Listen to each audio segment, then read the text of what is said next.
कल जो तायात नाअहली पर फैसला आया है सुप्रीम कोर्ट से, पीटीआई की उस पर लैक ऑफ क्लैरिटी लगती है आपको? हामिद खान साहब कुछ कह रहे हैं, शुएब शाहीन साहब कुछ कह रहे हैं, आपको लगता है क्लियर नहीं है उनकी लाइन इस पर? क्योंकि कोई कह रहा है कि टाइमिंग बड़ी इंपॉर्टेंट है इसकी, और कोई ये कहता है कि इन प्रिंसिपल ठीक फैसला हुआ है। पीटीआई और जो नून लीग है, इनकी सियासत है और उन्होंने अवाम के सामने जो अभी तक बयानिया बनाया है, उस बयानिए की बुनियाद पे कल वाले फैसले को इन्होंने देखना है। अब जाहिर बात है, हम पीटीआई की तरफ से ये तवक्को तो नहीं कर सकते, खासतौर पे एडवोकेट शुएब शाहीन की तरफ से या उनके कुछ साथी वकला की तरफ से, कि वो ये कहें कि वो बहुत अच्छा फैसला है, क्योंकि उन्होंने अभी तक जो बयानिया बनाया था वो यही था कि नवाज शरीफ का जो अकामा का मामला था, पनामा का मामला था, ये करप्शन के नतीजे में ये केसेस बने थे और उनको जो सजा मिली थी, उनको जो नाअहली हुई थी, वो सब कुछ ठीक था। मगर अब हम देख रहे हैं कि वो पनामा के भी तमाम केसेस खत्म हो गए और कल 62(1) का जो फैसला आया, उसके बाद जो अकामा की तायात नाअहली थी, न सिर्फ ये कि वो नाअहली खत्म हो गई, बल्कि वो अकामा का फैसला भी वो गैर मौसर हो गया।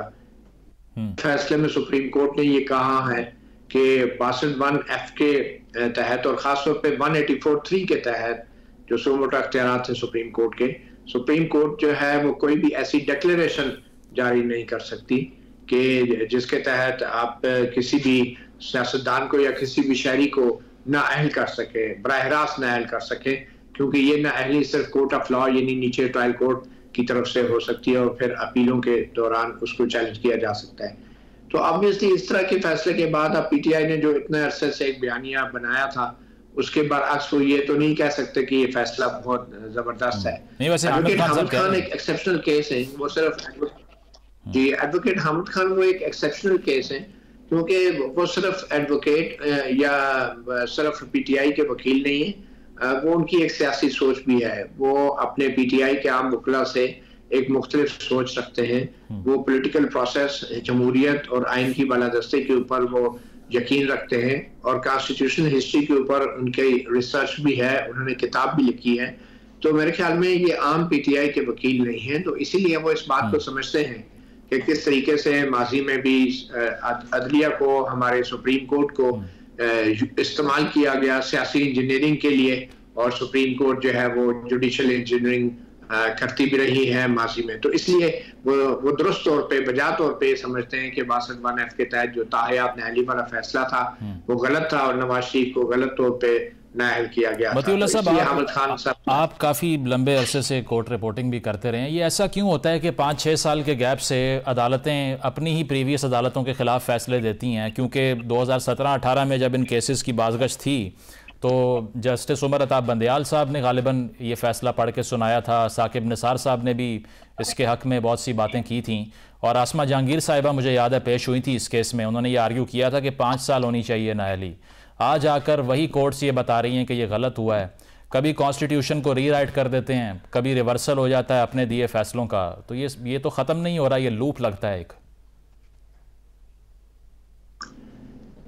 देखिए, हमारे अदालती फैसलों में जो एक अदम तवाज़ुन है और तज़ाद है, और जैसा आप कह रहे हैं कि यू टर्न लिया जाता है हर 5-6 साल बाद, इसकी वजह यह है कि जो हमारे मुल्क में सबसे ताकतवर सियासी जमात है वो यू टर्न लेती रहती है। तो जब वो यू टर्न लेती है तो उसके साथ सारे इदारों को यू टर्न लेना पड़ता है। मैं जिस सियासी जमात की बात कर रहा हूँ उसका कोई झंडा नहीं है, उसका बल्कि सिर्फ डंडा होता है। वो बगैर झंडे के डंडा लहराते हैं। तो इस वजह से हर 4-5 साल बाद जब उनकी पॉलिसी बदलती है, जिसको हम इस्टेब्लिशमेंट कहते हैं, तो हमारे जजों की पॉलिसी भी बदल जाती हैं। और ये बड़ी बदकिस्मती की बात है। यही वजह है कि 5-6 साल पहले इस्टेब्लिशमेंट, जब जनरल बाजवा और जनरल फैज पर मुश्तमिल इस्टेब्लिशमेंट थी, उसकी जो पॉलिसी थी, जो उस वक्त पनामा बेंच के इन 5 जजों ने, जिनमें से एक लास्ट ऑफ द डायनासोर जो है वो अभी भी सुप्रीम कोर्ट में, जस्टिस इजाजुल हसन, तो उन्होंने उस वक्त कुछ और फैसला दिया था और आज वो सब रिटायर हो चुके हैं। और उनके रिएक्शन, उसके रद्द अमल के तौर पे अब जो सुप्रीम कोर्ट है वो दुरुस्त कर रही है, तारीख का रिकॉर्ड दुरुस्त कर रही है, सियासी और जमहूरी अमल को मजबूत करने की कोशिश कर रही है। बहुत सारी इनकलाबी तब्दीलियां हम सुप्रीम कोर्ट में देख रहे हैं। चीफ जस्टिस के अख्तियारात जो हैं वो 3 रुकनी कमेटी को चले गए हैं। सू मोटो अख्तियारात का जो इस्तेमाल है उसके ऊपर भी एक वाज़ेह पॉलिसी अब सामने आती जा रही है। बेंचों की तश्कील का मामला हो या जो बराह रास्त नशियात का मामला हो, तो शफाफियत बढ़ती जा रही है। अख्तियारात जो है फर्द वाहिद में तफवीज़ अब नहीं रहे, तो इसलिए मैं समझता हूँ कि ये एक बहुत ही अच्छी खबर है। लेकिन बदिउल्लाह साहब, ये सारे जो आपने बताया कि किसी हद तक एक रिफॉर्म की सी कैफियत है, ये क्या सिर्फ जस्टिस काजी फायज ईसा साहब के होते हुए बरकरार रहेगी या उसके बाद भी रहेगी? ये कोई इदारा जाती रिफॉर्म है या पर्सनालिटी ड्रिवन है? ये भी देखिए, ये जो रिफॉर्म है ये पार्लियामेंट की कानून साजी के जरिए, इसकी बुनियाद पार्लियामेंट की कानून साजी है जिसको हम प्रैक्टिस एंड प्रोसीजर एक्ट कहते हैं। जी जी।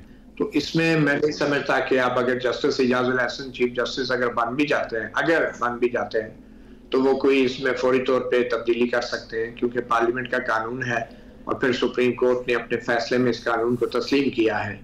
तो उसके बाद जो दूसरे मामलात हैं सू मोटो के, जो प्रैक्टिस एंड प्रोसीजर एक्ट में आप वाजे कर दिए गए हैं, तो वो सू मोटो लेने के अख्तियारात भी अब मशरूत हो चुके हैं तीन रुकनी कमेटी के साथ। इलेक्शन के हवाले से जी, आसान नहीं होगा इस रिफॉर्म्स को रिवर्स करना। अच्छा, इलेक्शंस के हवाले से अगर यकीनी तौर पे काजी फायज ईसा के लिए ये एक बहुत बड़ा चैलेंज होगा। सही। और आप देखें ये चैलेंज कैसे मीट करते हैं। 9 महीने का वक्त तो रह गया इनके पास। ठीक है, इलेक्शंस के हवाले से अगर हम बात करें तो मतलब ये अफवाहें जो गर्दिश करती हैं कि इलेक्शन कमीशन में से कुछ लोग इस्तीफा दे देंगे या दे दिया है, ये मीनिंगफुल हैं, ये सिर्फ अफवाहें नहीं हैं? जी हाँ, मुझे ये लगता है कि देखें, अगर 8 फरवरी को इलेक्शन होने भी हुए तो कम से कम 8 फरवरी तक लोग जो है डाउट में ही रहेंगे। अच्छा। और ना तो पॉलिटिकल पार्टीज रैलीज कर सकेंगे, और फिर उसके साथ जो अमन अमान की सूरत हाल आप देख रहे हैं इस सिचुएशन के अंदर, तो ऑब्वियसली बड़ा मुश्किल हो जाएगा बड़ी जमातों के लिए पंजाब में या दूसरे सूबों में बड़ी रैलीज करना अपने इलेक्शन कैंपेन के लिए। तो अगर 8 फरवरी को जो भी इलेक्शन हुए तो फिर आपको पता है लोगों के लिए मुश्किल हो जाएगा ये डिटरमिन करना कि जो इलेक्शन के नतायज हैं क्या वो दुरुस्त है या नहीं, चाहे वो जो भी जैसे भी हो, चाहे वो फेयर हो अनफेयर हो, लेकिन लोगों को मानना पड़ेगा क्योंकि रैलीज तो हुई नहीं, जल्द से जुलूस तो हुआ ही नहीं। बहुत बहुत शुक्रिया। मतीउल्लाह जान साहब हमारे साथ मौजूद थे और उनका कहना यही था कि ये जो मुलाकातें हैं ये रूटीन की हैं, इसीलिए कि इलेक्शन से पहले की सूरत हाल को इंटरनेशनल कंट्रीज़ भी असेस करते हैं। ब्रेक शामिल करते हैं, ब्रेक के बाद वापस आएंगे। Stay with us. Welcome back नाज़रीन। आज प्रोग्राम में हमने तहरीक-ए-इंसाफ के जो लीडरशिप के मसाइल हैं, जिसमें देखा यह जा रहा है कि एक ही पार्टी की लीडरशिप के तज़ादात हैं बयानात में, चाहे वो नाअहली केस से मुतल्लिक हो या टिकट्स की तकसीम के हवाले से हो, इस पर हमने गुफ्तगू की। और साथ नून लीग के हवाले से हमने गुफ्तगू की कि अब तक क्या वजह है कि उनके उम्मीदवारान टिकट होल्डर्स फाइनल नहीं हो पा रहे। लेकिन कल की अगर हम बात करें तो तमाम नज़रें जो हैं वो तहरीक-ए-इंसाफ के बल्ले के निशान पर हैं। उसकी वजह यह है कि पीटीआई का मुस्तकबिल अगले इंतखाबात में इस निशान से इसलिए जुड़ा है कि अगर एक कॉमन सिंबल नहीं मिलता पीटीआई के उम्मीदवारान को, तो हर हलके के अंदर जो सूरत हाल होगी उसका शायद फ़ायदा सिर्फ पीटीआई के मुखालिफिन को हो और उसका नुकसान सिर्फ तहरीक-ए-इंसाफ को हो सकता है। उसकी वजह यह है कि यह भी पॉसिबिलिटी ज़ाहिर की जा रही है कि बहुत से उम्मीदवार एक हलके में सामने आ सकते हैं, ये क्लेम कर सकते हैं कि पीटीआई के उम्मीदवार हमें वोट दिया जाए, क्योंकि जब कॉमन सिंबल नहीं होगा तो उसके बाद आवाम का ये तयन करना कि कौन पीटीआई का उम्मीदवार है बहुत बड़ा चैलेंज बन जाएगा। तो इसके लिए तमाम नज़रें कल सुप्रीम कोर्ट में इसाम केस की समाअत पर हैं। इजाज़त दीजिए, अल्लाह हाफ़िज़।